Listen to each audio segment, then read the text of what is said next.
Bonjour les amis, ravi de vous retrouver comme d'habitude, c'est vraiment toujours un plaisir de vous éditer des vidéos. Alors aujourd'hui j'ai fait pour ma famille une soupe maghrébine, on va dire, ça s'appelle la shorba. Je l'ai accompagnée de harsha, c'est une galette à base de semoule qui se mange aussi bien salée que sucrée.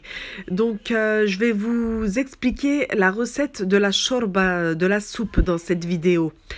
Alors, il vous faudra pour cela, dans un premier temps, couper en petits morceaux un oignon entier et 2 carottes, vraiment en petits morceaux. Comme c'est une soupe, faut pas que ce soit trop gros. En petit dé, par exemple, c'est très très bien. Donc cette soupe-là, c'est une soupe plutôt d'origine algérienne, je dirais. Nous, les Marocains, on fait plutôt de la harira, comme je vous avais montré en vidéo. Je vous avais déjà filmé la recette de la harira. Là, c'est plutôt une recette algérienne et tunisienne. Donc ensuite, une fois que vous avez coupé vos oignons en dés, vos carottes et que vous avez lavé 5 branches de persil et de coriandre, vous allez faire revenir dans une casserole de l'huile d'olive et vous allez ajouter dans un premier temps seulement les carottes et les oignons. Vous allez les faire revenir 3 minutes et ensuite vous allez ajouter 3 cuillères à soupe de tomates concentrées. Je n'avais pas de courgette, mais par exemple, si vous avez également de la courgette, vous pouvez la couper en petits dés comme les carottes et vous les ajoutez en même temps que les carottes et les oignons.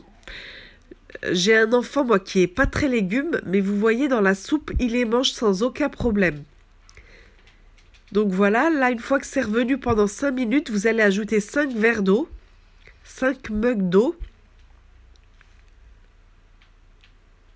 avec les oignons, la carotte et la tomate concentrée et 100 g de langue d'oiseau. C'est une sorte de pâte toute petite en forme de langue d'oiseau. Mais si vous n'avez pas, vous mettez du vermicelle. Tout simplement. Donc j'ajoute mes 100 g de langue d'oiseau. Je vais mélanger. Je vais ensuite ajouter ma coriandre et mon persil que j'avais haché au préalable. Je mélange tout ça et dès que ça bout, je vais baisser le feu. On va laisser à feu doux pendant une demi-heure, 20 minutes, une demi-heure.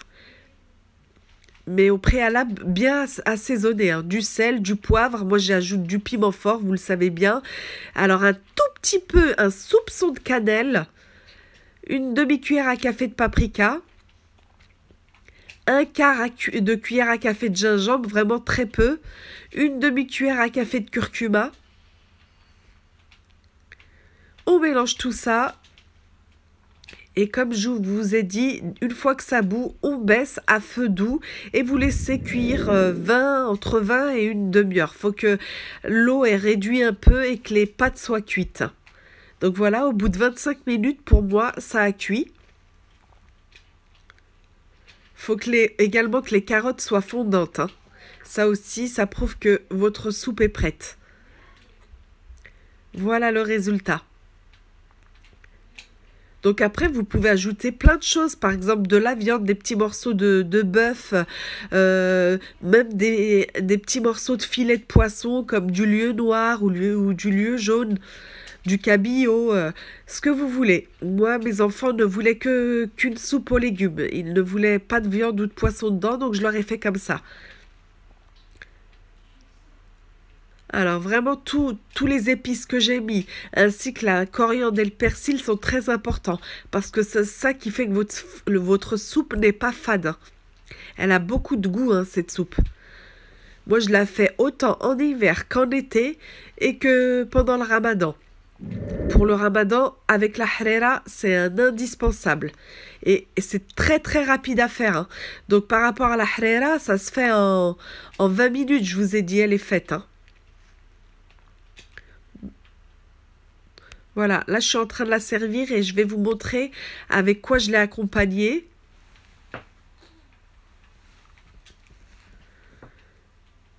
J'essaye de montrer avec la cuillère ce que ça donne en résultat. Vous voyez, c'est pas très liquide, mais pas très épais non plus.